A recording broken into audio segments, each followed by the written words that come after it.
Only one son, a boy named Delibes. Prince Delibes was a clever young man, and the king loved him very much. One day the king called the prince to him and said, "Listen, my son, you will be king after I have died. I want you to be a wise ruler, but you will only be wise if you are happy. And you will only be happy if you marry a good and clever woman. So I want you to travel around my kingdom. Look for the best woman you can find and marry her. Then I am sure you will become a good ruler of our kingdom." So Delibes left his father's house, and he began to travel around the kingdom. He went to every town and every village. He met the daughters of rich men and the daughters of poor men, the daughters of nomads and the daughters of hunters. Some of them were beautiful, but they were not wise. Some were wise, but they were not considered beautiful. He couldn't find the perfect girl. He spent many years traveling. His clothes were old and torn. His shoes were broken. One day the tired prince lay down to rest under a tree. It was the middle of the day, and the sun was high in the sky. His food was finished, and he was very hungry. He fell asleep. When he woke up, he saw a girl. She was looking after her father's sheep. Delibes looked at her. She was the most beautiful girl he had ever seen. He wanted to speak to her, but he couldn't. "What's the matter?" the girl said. "You look hungry. I have only a little bread with me here, and you can have it if you like." She took out some bread and gave it to Delibes. He ate it hungrily. "Thank you," he said. The girl started to walk away. Delibes wanted her to stay. "Have you seen my camel?" he said. "No," the girl said. "I haven't seen a camel, but a blind one has passed this way." "Really?" said the prince. "And this camel had no tail." "How do you know?" asked the prince. "And there is a wound on its right side," the girl said. The prince was very surprised. "You haven't seen this camel," he said, "but you have described it perfectly. How did you do it?" "Oh, it was easy," the girl said. "Look at this bush. A camel has been eating the leaves, but it has only eaten from one side of it. This probably means that it's blind in one eye. And do you see this camel dung? It's all together in one pile. But camels move their tails when they drop their dung. When a camel has a tail, the dung falls in different places." "But what about the wound on the camel's right side?" asked Delibes. "How did you know about that?" "Look here, in the sand," said the girl. "A camel has been rolling here, but it has only rolled on its left side. This means that its right side must be wounded." "I've found the girl I'm looking for at last," the prince said to himself. "Please," he said to the girl, "tell me your name." "My name is Hariri," she said. "And what is your father's name?" "Nakrusa." "Where does your family live? Where can I find them?" "Down there," said Hariri, and she pointed to the village in the distance. I'll come back very soon, the prince said, and speak to your family. But first I must go home. I must tell my father I've found the girl I want to marry. Delibes hurried back to his father's house.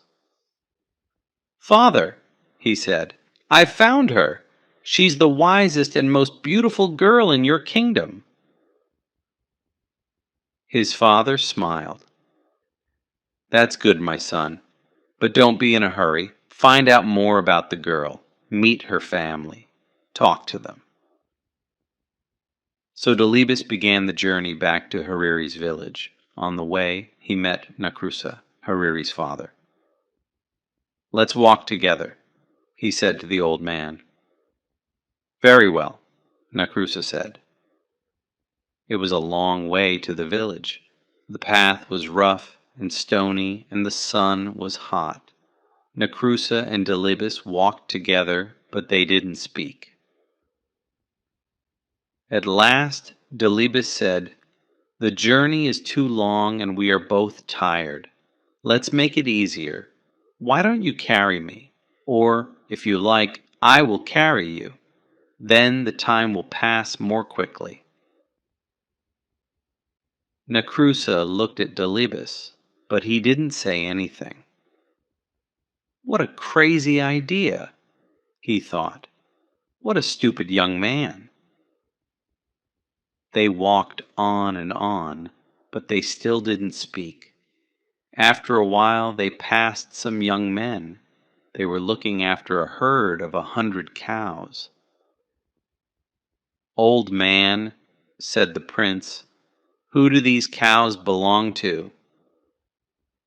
They belong to my cousin, said Nakrusa. He's a very rich man. Rich? The prince laughed. No, he must be poor. I'm sure he's a poor man. I'm sorry for him. Nakrusa shook his head. What a strange young man, he thought. He's sorry for a man who has 100 cows. A little later, they passed another herd of cattle. There were 10 cows and 1 bull. Whose cattle are these?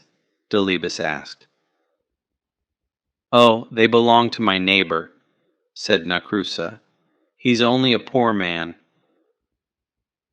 Poor? Said the prince. I don't think so. I think he's rich. Yes, he's certainly a rich man. This young man is crazy, Nakrusa thought. They walked on over the hills until they came to a valley. There was a field of wheat in the valley. It was already yellow and ready for the harvest. Is this wheat free so that travelers can eat it? Asked Delibes. Free? Said Nakrusa. What do you mean free? Of course it isn't free. It belongs to the farmer.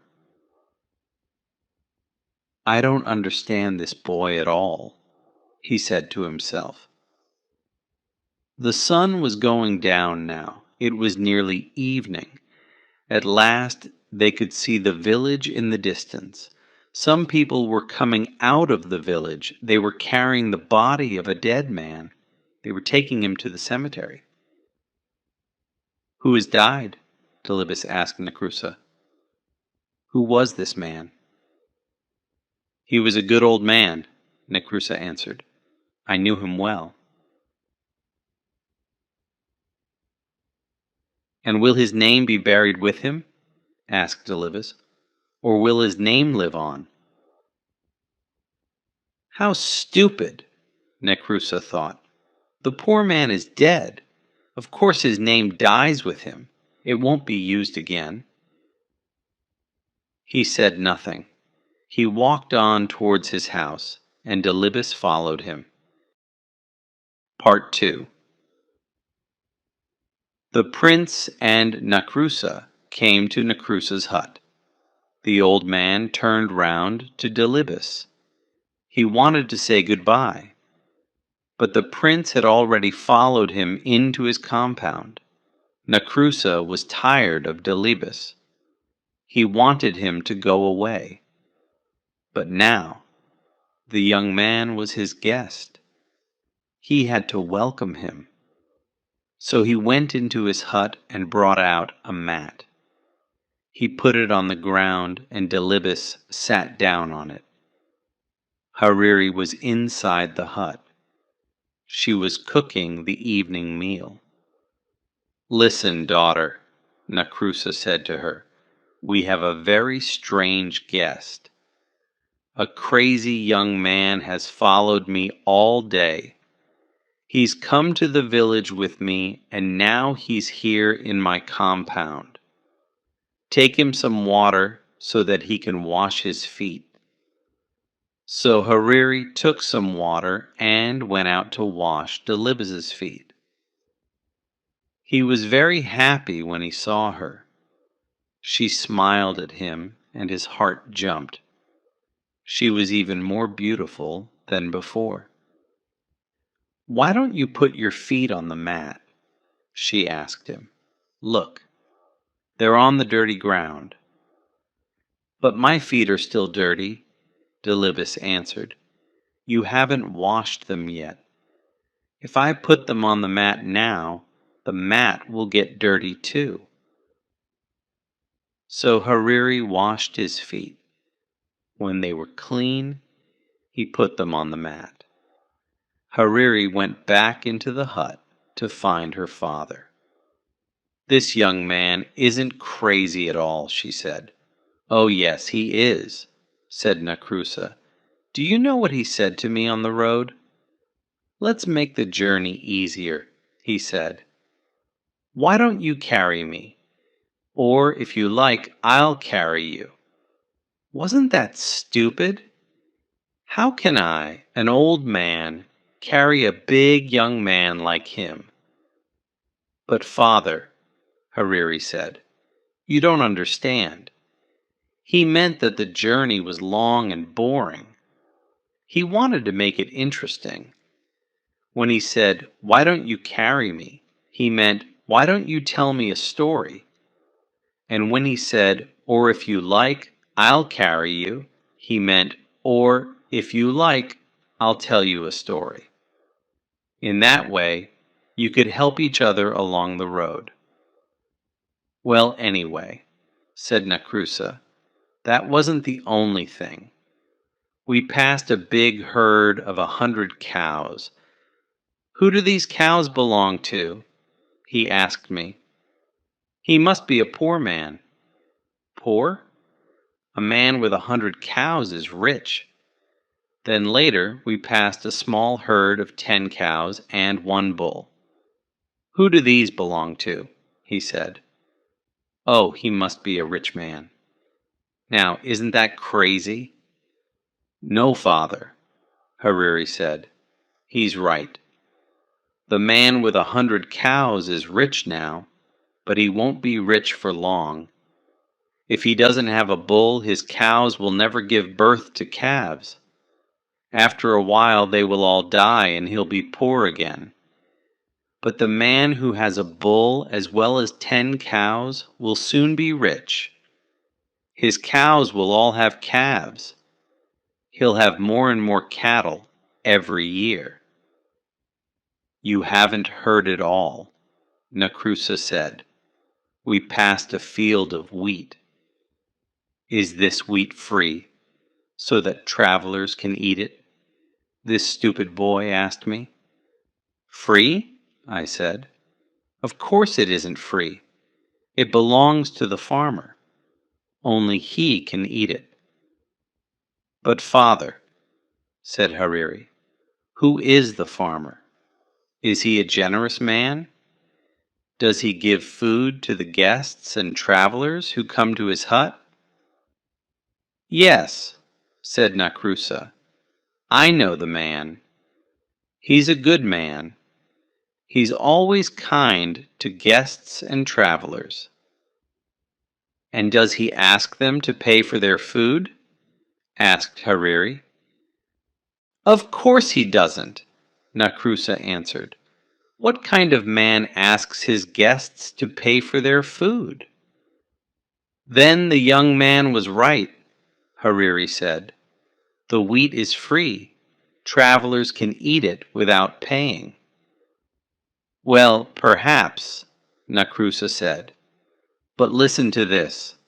While we were coming into the village, we passed a funeral. A crowd of people were taking a dead man to the cemetery. And do you know what this poor fool said? Will his name be buried with him, or will it be used again? Oh, said Hariri, that's easy to understand. He was asking you if the man had a son. The father's name lives on in his son. It's not buried with him. It's used again and again.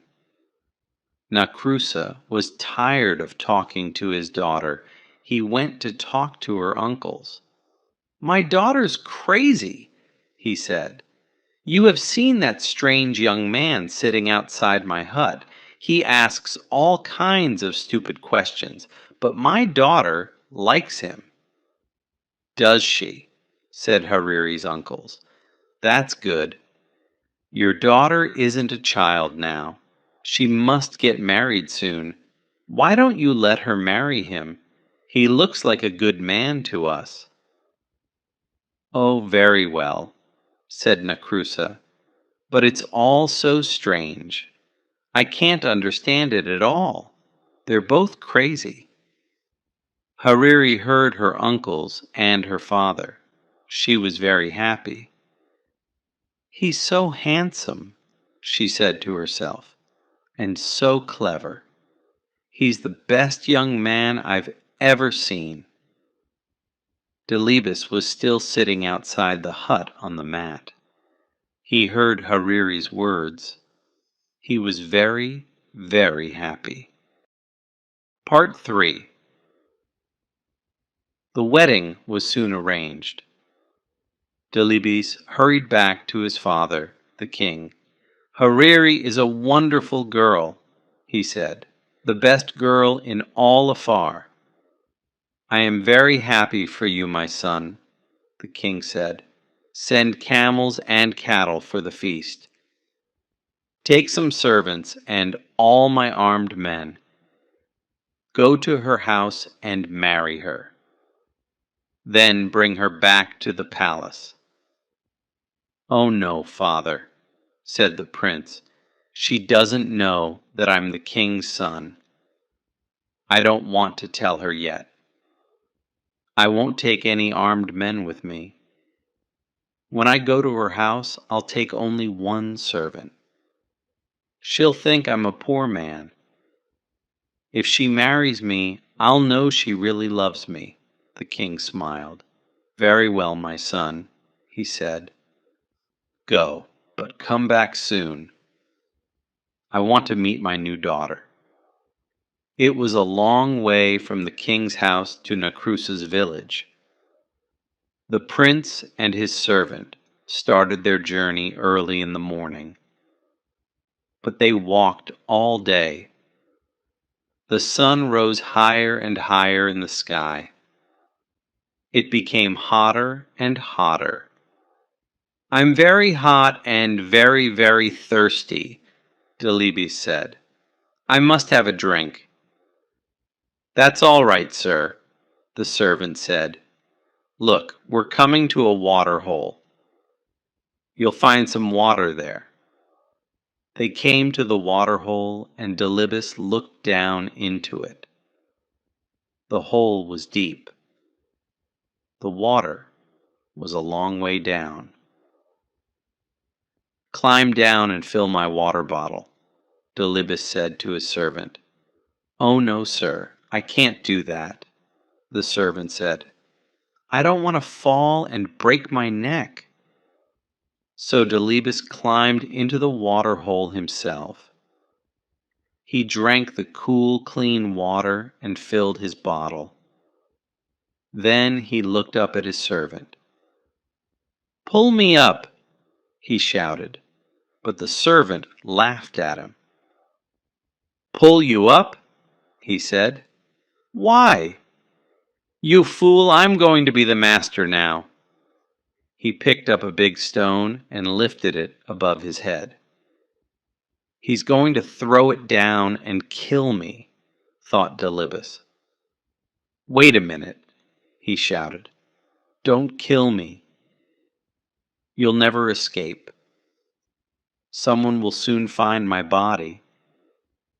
They'll tell my father, and he'll send his men to kill you. I've got a better idea. The servant put the stone down.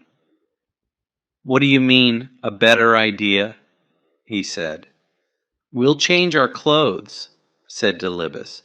You take my clothes, and I'll take yours. You can be the master, and I'll be the servant. The servant laughed. That's a stupid idea, he said. If I pull you out of the water hole, you'll kill me. I know you will. I won't kill you, I promise, said the prince, and I won't tell anyone that you're my servant. The servant picked up the stone again. I don't believe you, he said. Get ready to die. Very well, the prince said, but don't you want to marry the most beautiful girl in Afar? How will you find her father's house? Only I know the way. The servant thought for a moment. Do you really promise? He said. You won't kill me? You'll be my servant, and I'll be your master? Yes, answered Delibes. You know me. I always keep my promises. All right, the servant said, and he pulled Delibes out of the water hole. They changed their clothes. The prince took the servants, and the servant took the prince's. Then they walked on along the road. At last they came to Nacrusa's village. Everything was ready for the wedding. The women were cooking a wonderful feast. Guests were arriving. People were singing and dancing. Hariri couldn't wait to see the face of her dear Delibes. She looked out of her hut, but there was the servant, dressed in Delibes's clothes. This man isn't my husband, she said. I've never seen him before. Don't be a fool, her father said. Look at his clothes, his dagger, and his shoes. He was wearing them when he came here before. But my husband is a clever man, said Hariri. This man looks like a fool. Let me ask him some questions. Oh, very well, Nacrusa said, but be quick. The guests are waiting. The wedding must begin. So Hariri came out of her hut and spoke to the servant. Tell me, she said, what is the heaviest thing a man can carry? The servant frowned. The heaviest thing? He said. Let me think. A camel's heavy. No, a fallen tree is heavy. Ah, I know. A grinding stone. Yes, a grinding stone is the heaviest thing. Hariri looked behind the servant. Who is that man standing under the tree? She wondered. Here's my next question, she said. What is the sweetest food in the world?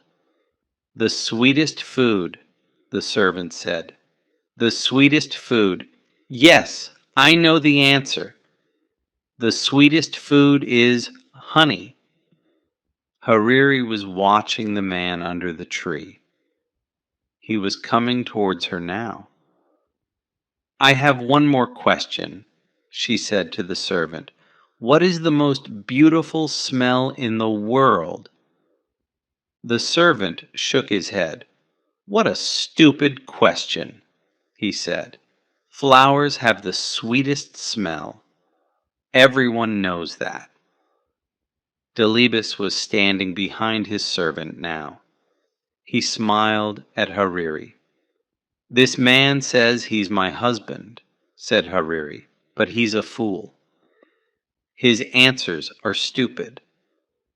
Nakrusa was very angry. "Daughter," he said, "what are you saying? Look, the wedding guests are here. The feast is ready. Take this man. He is your husband." "Please, father," Hariri said, "I can't marry a fool." "Let me talk to a servant." She looked at Delibes. "Did you hear my questions?" she asked him. "Yes," said Delibes, "and here are my answers. Your first question was, what is the heaviest thing a man can carry? My answer is a promise. A promise is a very, very heavy thing. For me, just now, it's the heaviest thing in the world." Next, you asked, what is the sweetest food? I know the answer to that question. I was alone once in the desert. I had no food. I nearly died of hunger. Then I met a girl. She gave me a piece of dry bread. It was the sweetest food in the world because I was so hungry. Your third question was this: what is the most beautiful smell? I can answer that one too. It is the smell of the skin on the neck of your baby son. I don't have a son yet, but one day, God willing, he will give me a wife, and one day, God willing, she will give me a son. Hariri laughed and clapped her hands. "Did you hear that, father?" she said. "This man is my husband." "But he's only a servant," Nakrusa said. "I'm tired of all this nonsense, Hariri. I'm your father. You must obey me. Marry the master, not the servant." Hariri went and stood beside Delibes. "Master or servant, this is the man I will marry," she said. The servant was frightened when he heard this. He fell down on his knees. "Oh, please, please forgive me," he said to Delibes. "I was a fool. Don't tell the king, your father." "The king? Your father is the king?" Nakrusa said to Delibes. "My dear boy, this is wonderful! Hariri, my child, you are right, of course. This is the right man for you. I always knew you were a clever girl. You're going to marry a prince. Where are the singers? Is the food ready? Let the marriage begin." Part 4. The wedding was a happy one. Everyone ate and sang and danced. Only Delibes' servant wasn't happy.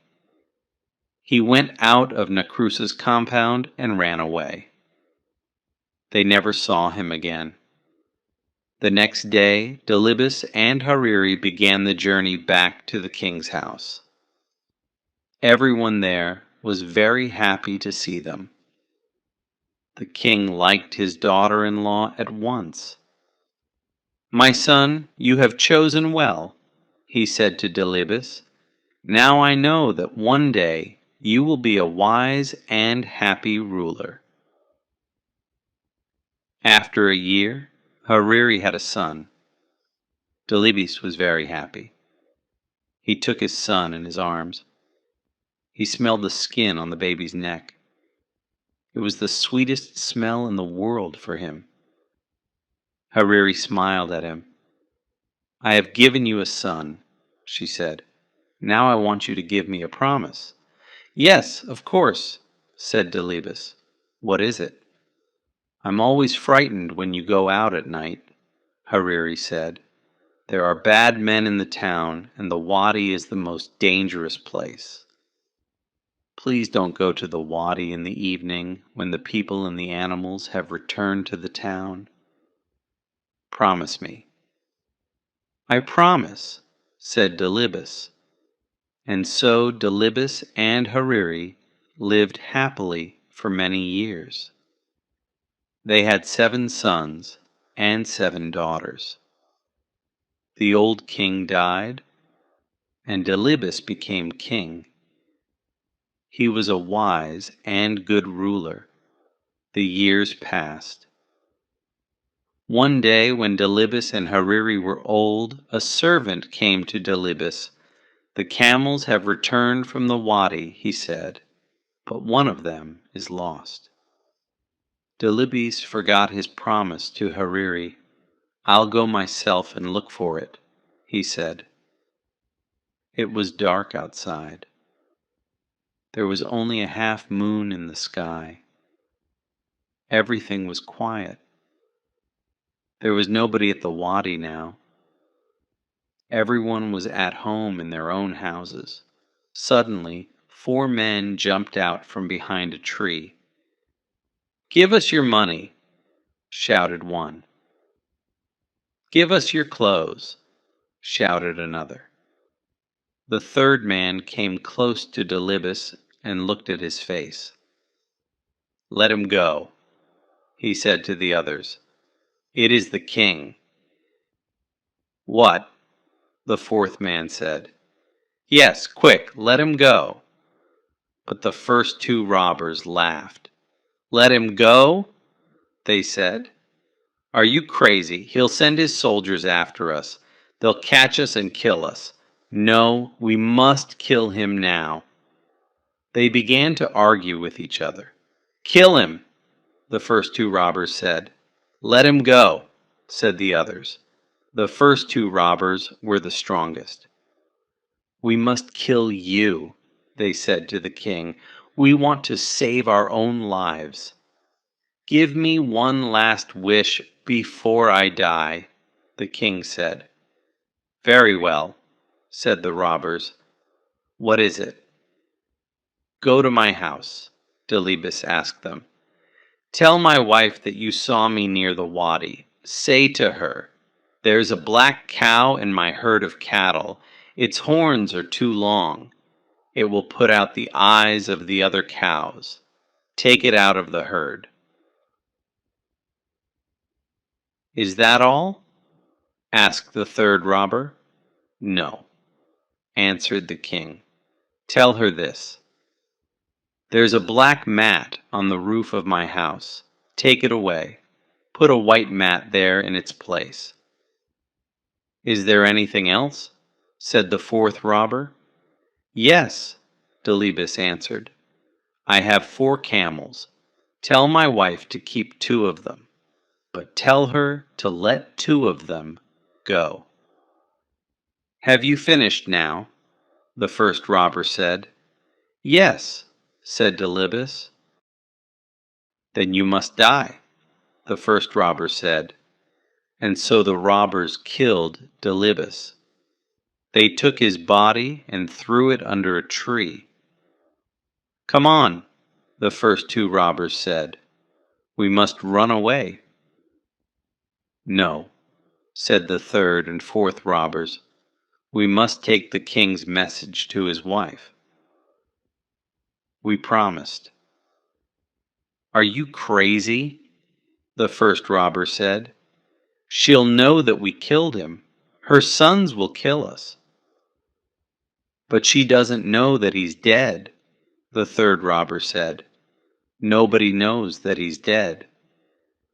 So the 4 robbers went to Delibes's house. They asked to see the queen. She was talking with her 7 sons. They were all carrying spears. The first robber walked boldly up to the queen. "I have a message for you," he said, "from your husband, the king." "Where did you meet him?" Hariri asked. "At the wadi," the robber answered. The queen put her hand over her mouth. Her eyes opened wide, and she looked at the robbers. Her sons moved towards her. "Is my husband well?" she asked. "He's fine," laughed the robber. "We left him under a tree. He'll be home soon." "And what was his message?" Hariri asked. The first robber told her the words of the king. When he finished, Hariri said to her sons, "Catch these men!" "Why?" her eldest son asked. "They have only brought some messages from our father." The robbers were already running out of the compound. "Quick, quick! Don't let them escape!" shouted Hariri. Her 7 sons ran after the robbers and caught them. They brought them back to the queen. She was crying. "What's the matter, mother?" her eldest son asked. "Didn't you understand your father's message?" said Hariri. "Listen, this is what it means. Take the black cow out of the herd of cattle," he said. "It will put out the eyes of the other cows. This means that your father doesn't want the crows to eat his eyes. He wants us to bury his body." "You mean our father's dead?" her sons asked. "Yes," said Hariri.